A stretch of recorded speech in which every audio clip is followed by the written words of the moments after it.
em que eu coordeno. Eu sou Fausto Oliveira, jornalista especializado em construção, infraestrutura e indústria, tudo isso conectado, e com os professores Paulo Gala, economista e professor da Fundação Getúlio Vargas, e o professor Paulo Morcero, também grande economista da indústria e pesquisador, do Nereus e da FIP. Nesse novo vídeo, nós vamos trazer um tema muito interessante, que é o caminho que um país, em geral, utiliza para se desenvolver. O desenvolvimento frequentemente é tratado por economistas de linha talvez um pouco mais liberal ou talvez um pouco mais ortodoxo como algo que se deve a vantagens comparativas. Nesse sentido, existe um argumento de que o Brasil, tendo a sua enorme área agricultável, o seu clima tropical, a sua agricultura de industrializada, etc., tudo isso seria uma vantagem comparativa e, portanto, o nosso desenvolvimento viria como que naturalmente a partir da exploração dessa nossa vantagem.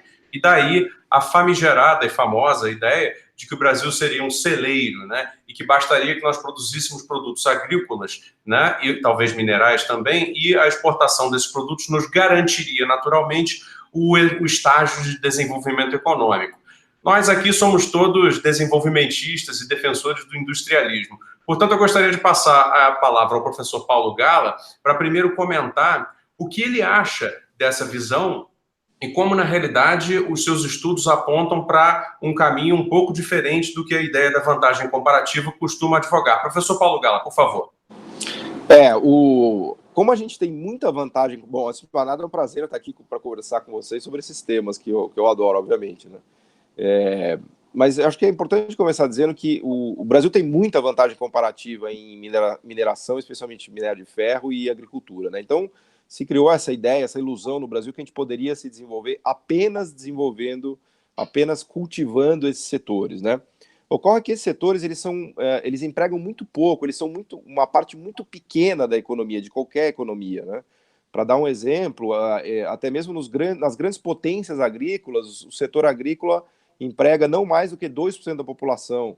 O setor de mineral, extrativismo, emprega não mais do que 2 ou 3% da população. Então, é uma ilusão essa ideia de que o Brasil poderia se desenvolver e virar um país rico a partir da exploração de commodities e agricultura. Com isso, eu não quero dizer, obviamente, que a gente não deva explorar e desenvolver essas áreas. Muito pelo contrário.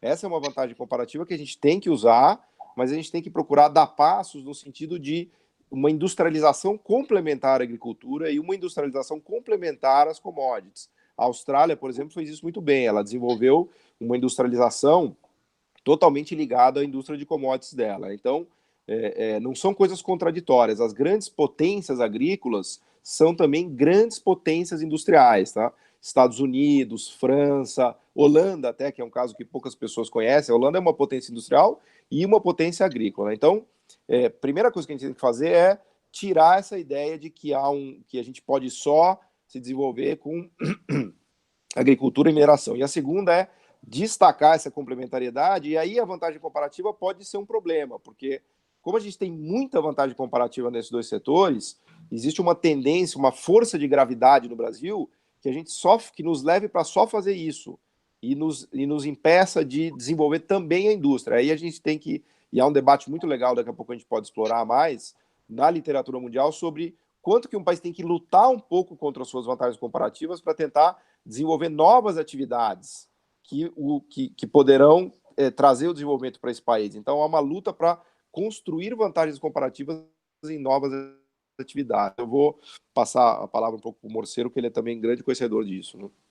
Bom, muito obrigado mais uma vez pelo convite, professor Paulo Fausto Oliveira. Bons pontos colocados pelo professor Paulo Gala. A exportar só commodities, ela gera um desenvolvimento muito limitado no estágio inicial de desenvolvimento, pelo qual o Brasil já superou, já ultrapassou, né? A gente já tem uma renda per capita próxima de 15 mil dólares, em paridade de poder de compra, ou seja, comparando os outros países. Então, a gente já superou essa etapa. A gente tem que fazer mais coisas além disso. Tem que continuar exportando a commodities, produzindo soja, produzindo outros produtos alimentícios bem diversificados, como a nossa agricultura, continuar fazendo o que a gente já faz, só que agora tentar agregar mais valor à cadeia de produção, gerar mais desenvolvimento e renda para o país. Como se faz isso? O professor Paulo Gala já deu umas pistas.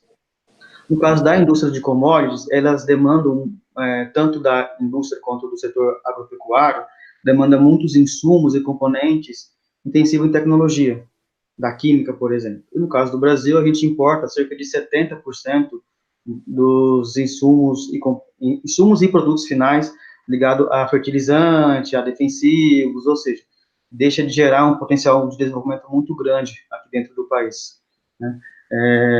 O setor agropecuário, a agricultura, ela demanda muitas máquinas, implementos agrícolas de última geração, com tecnologias embarcadas ali, que o trator, a colheitadeira sozinha, ela consegue fazer o seu serviço sem a necessidade de um profissional. Mas, para isso, a gente precisa de ter uma infraestrutura tecnológica no campo, internet, muito boa, porque senão essas máquinas têm tecnologias que são redundantes, não precisam. Hoje a gente ouve algumas histórias de que os fazendeiros estão pedindo para tirar tecnologias das máquinas porque a internet não chega no campo com uma qualidade boa. Nem nas grandes cidades, em algumas áreas, a gente não tem um sinal bom, né? Então, toda essa infraestrutura tecnológica, toda a indústria de insumos e componentes e os produtores de máquinas e equipamentos, que o Brasil já produz, mas o recheio, a parte tecnológica daquelas máquinas e equipamentos, vem tudo de fora. A patente é de fora, a tecnologia é de fora. Então, dá para agregar muito mais valor a essa indústria. Isso é muito importante. Isso é uma coisa que a Austrália já fez, outros países já fizeram, Estados Unidos já fizeram, são países relevantes, não são países banais no processo de desenvolvimento. E, além disso, isso é uma parte. Para que a gente já atingiu uma renda elevada, a gente tem que começar média, uma renda, na verdade, intermediária para baixo. Quando a gente olha os Estados Unidos, tem um PIB per capita de 60 mil dólares, a gente está mais intermediário para baixo, né? Então, a gente tem que começar a fazer outras coisas além disso. Como, por exemplo, fazer produtos de média alta tecnologia, como produtos de informática, eletrônicos, farmacêuticos, químicos, automóveis, telecomunicações, satélites, aviões, muitos a gente já faz, mas a parte tecnológica, o recheio vem de fora.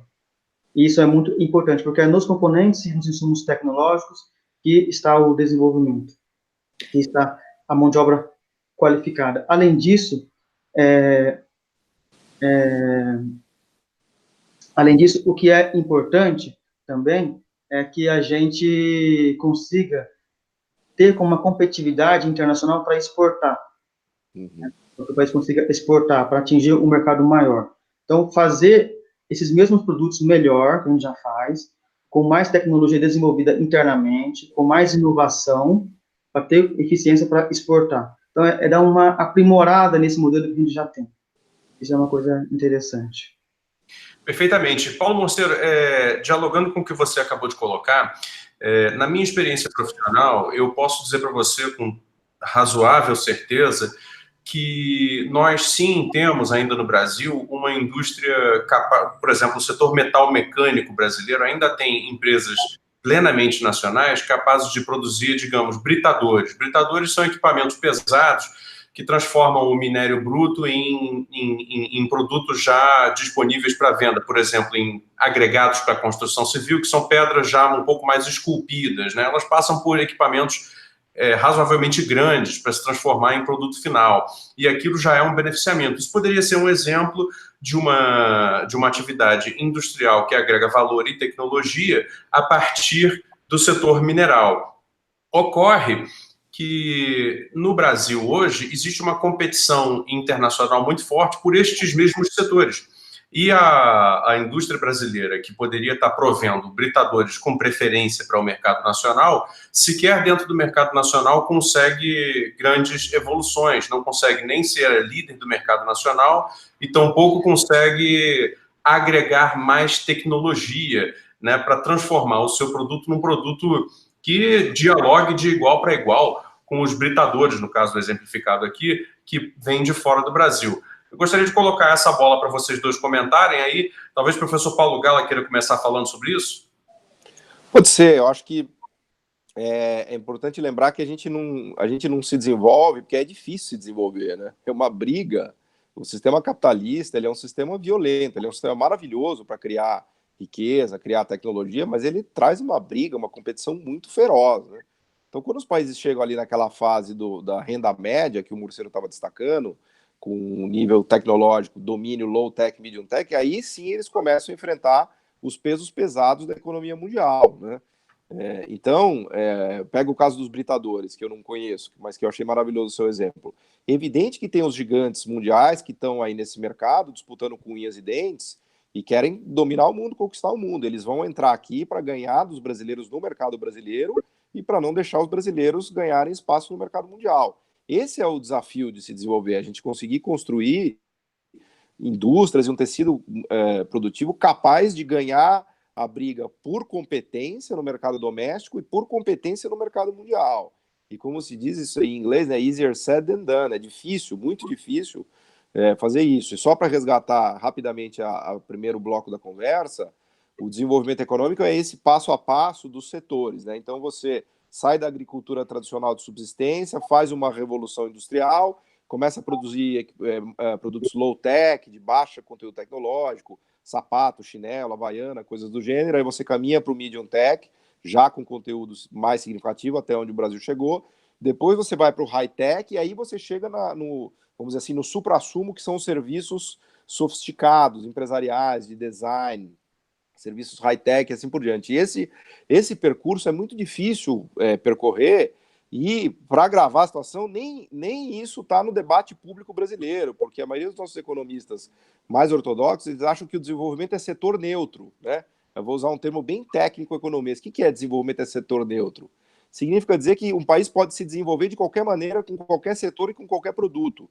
Então imagine um caso limite, que a gente só tenha padarias no país, nada contra as padarias, mas é como se fosse possível a gente se desenvolver só com padarias, basta a gente aumentar a educação do padeiro e aumentar a eficiência das nossas padarias, e seremos um país desenvolvido com cobradores de ônibus eficientes, com pessoas assessoristas de elevadores eficientes, padarias eficientes, e está tudo certo. Ou seja, não existe essa ideia da transformação estrutural, que é o que de fato produz o desenvolvimento econômico. Então isso não está nem presente no debate brasileiro. Claro, com honrosas exceções, né, como nós aqui, mas isso preocupa muito, muito, porque a gente não tem nem a perspectiva do tamanho do prejuízo que a gente está sofrendo, né? Uma coisa que incomoda muito é que os economistas gostam de comparar o Brasil com países que não são comparáveis. Comparar o Brasil com o Chile, né? E é impossível. O Chile tem uma população minúscula, é um país pequeno, rico em recursos naturais, em pouquíssimos recursos naturais, né? O Brasil é mais comparável com os Estados Unidos, que é um país continental, populoso, igualmente populoso. Ambos os países são países que foram colonizados.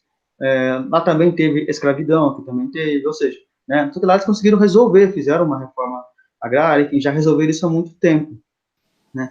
E a gente não resolveu nossos problemas ainda, né? Isso é muito difícil. Comparar o Brasil com o Chile é difícil. Se o Brasil tivesse uma população da Austrália, por exemplo, ou do Canadá, com nossos recursos naturais, nosso nível de desenvolvimento, a gente seria desenvolvido.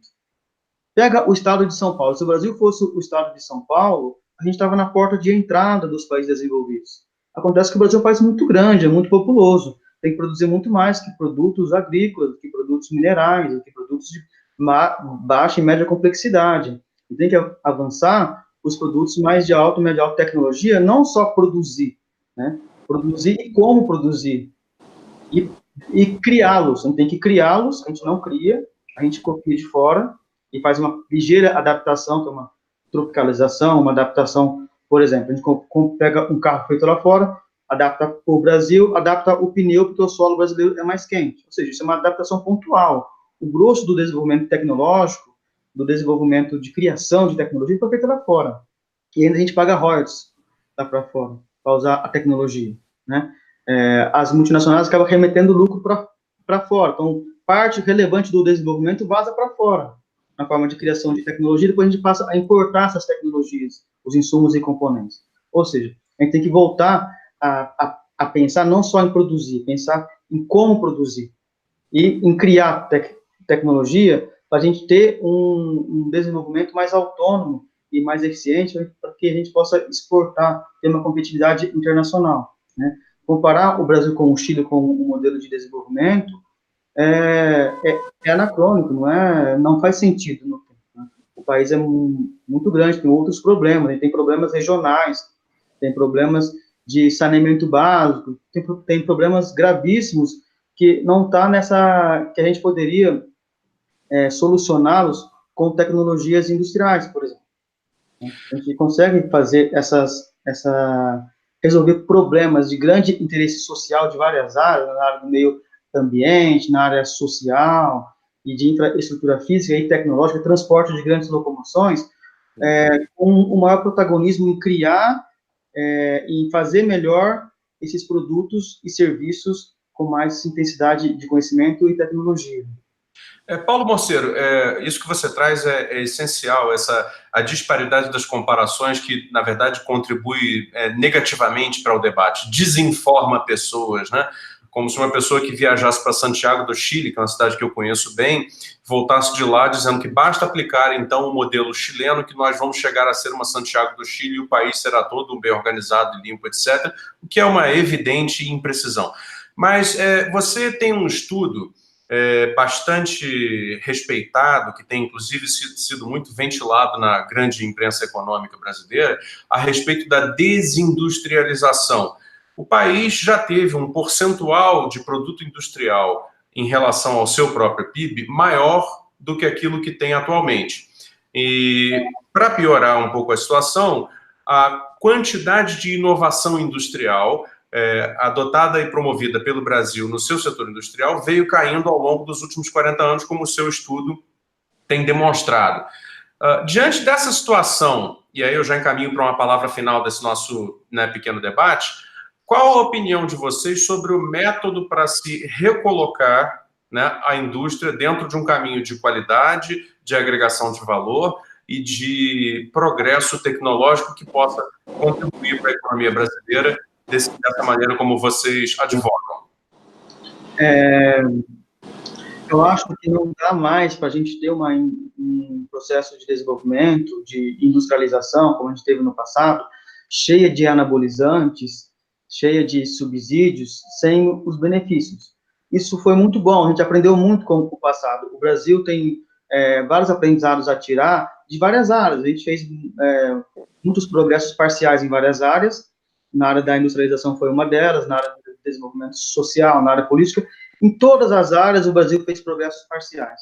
São raros os casos de sucesso. Mas a gente tem ilhas de excelência. Temos um BNDES forte, temos uma Embrapa, temos uma Embraer, Petrobras, enfim, tem alguns casos de sucesso que pouquíssimos países em desenvolvimento se orgulham de ter. Isso é muito raro. O Brasil produz avião, desenha avião, ele cria, ele desenha avião, ele faz toda a comercialização, pouquíssimos países do mundo fazem isso. Então, a gente tem bons casos de sucesso para ver o que foi bem feito. No caso da Embraer, teve um ITA por trás, o professor Paulo Gala já falou muito bem disso.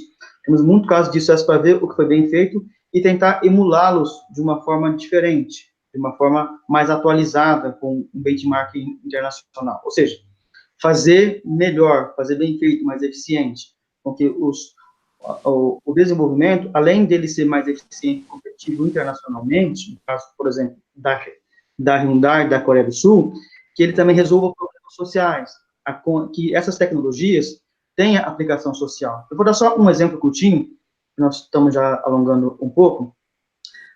Transporte de grande locomoção no Brasil é um problema social muito grande. Transporte de massa, metrô, trem, e desenvolver uma política para essa área de transportes demanda muitos equipamentos e serviços intensivos em conhecimento, bens de capital, da indústria pesada, que a gente tem capacidade de fazer, de ofertar. Então, dá para juntar o útil ao agradável, aquela história. Né? Dá para a gente fazer melhor. Temos exemplos bem feitos. Uma crítica que é muito propalada na mídia é que a nossa industrialização ela foi muito fechada, que qualquer política vertical, política industrial vai replicar o passado.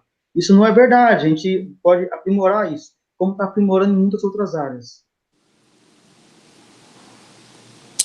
Só para concluir, concordando em gênero, número e grau com o que o Paulo Morceiro está falando, Dá para desenhar políticas industriais mais inteligentes, e a gente tem a obrigação de aprender com os próprios erros, né? E avançar, mas a gente hoje, o grande risco no Brasil é a gente jogar fora o bebê junto com a água do banho, porque se criou um trauma no Brasil de que qualquer política industrial que você fizer é ruim, é errado e vai dar errado, né? Eu vou dar um exemplo, o conteúdo nacional na Petrobras foi muito mal gerido, né? Tem até exemplos assim chocantes de o cara que ia comprar, ele tinha a obrigação de conteúdo nacional, ele comprava o whisky Johnny Walker no mercado da esquina, trazia a nota fiscal e apresentava aquilo para a Petrobras como conteúdo nacional, que na verdade foi o uísque que ele comprou no supermercado. Quer dizer, houve um monte de erros, de abuso, a porcentagem de conteúdo nacional era muito elevada, em alguns casos atingindo 80%, então uma série de equívocos realmente foi cometida, mas isso não significa que a política de conteúdo nacional é errada e que não deve ser feita. Se você olhar Finlândia, cansou de fazer, Noruega, Coreia, China, todo mundo faz, até a Alemanha agora vai fazer. Então a questão é, vamos aprender com os erros, vamos desenhar a política bem desenhada, tá aí o exemplo das turbinas eólicas da WEG, tem o exemplo de contratação do próprio KC-390, o avião da Embraer, que, enfim, infelizmente não está mais aqui, mas um belo exemplo também do PAC, que contratou, fez esse avião, que parece ser muito interessante, né? Então, a gente tem que aprender com os erros do passado e evoluir. Existe toda uma literatura mundial hoje que revisita o que foi a política industrial, o próprio FMI começando a louvar, vários economistas de ponta, o Stiglitz, o Danny Roderick, falando, olha, vamos revisitar e aprender com os erros e corrigir e fazer o certo. Número 2, e aí muito rápido, tá? Tem uma questão conjuntural, a nossa economia implodiu, o mercado interno implodiu, e como a indústria brasileira é dependente do mercado interno, ela implodiu junto. Então, para já, a indústria está praticamente na UTI, a gente precisa resgatar ela, e aí isso que o Morcero fala de investimento em infraestrutura e políticas públicas é essencial, porque poderia reanimar, reavivar uma indústria brasileira que está praticamente na UTI, né? Mas enfim, falamos demais já, né? Perfeito. De fato, inclusive alguns papers internacionais têm trazido de volta o tema da política industrial. Um deles especificamente que eu li recentemente fala até que chama como se fosse a política que não deve ser nomeada, como se a política industrial tivesse sido criminalizada em todo o mundo nessa fase de capitalismo financeiro. Mas muito bem, nós vamos ter outras oportunidades de fazer outros encontros e debates sobre política industrial, sem dúvida é um tema muito forte, muito importante. Eu quero agradecer aqui novamente então ao Paulo Gala e ao Paulo Morcero por mais essa nova roda de debate. Se encaminhando para o final, acompanhe os nossos debates aqui no YouTube, acompanhe e pode compartilhar à vontade. O debate econômico precisa que mais e mais pessoas entrem, aprendam e possam reproduzir ideias diferentes do que esse dogmatismo que nós temos visto aí na televisão e nos jornais brasileiros quando o assunto é economia. Muito obrigado, até uma próxima.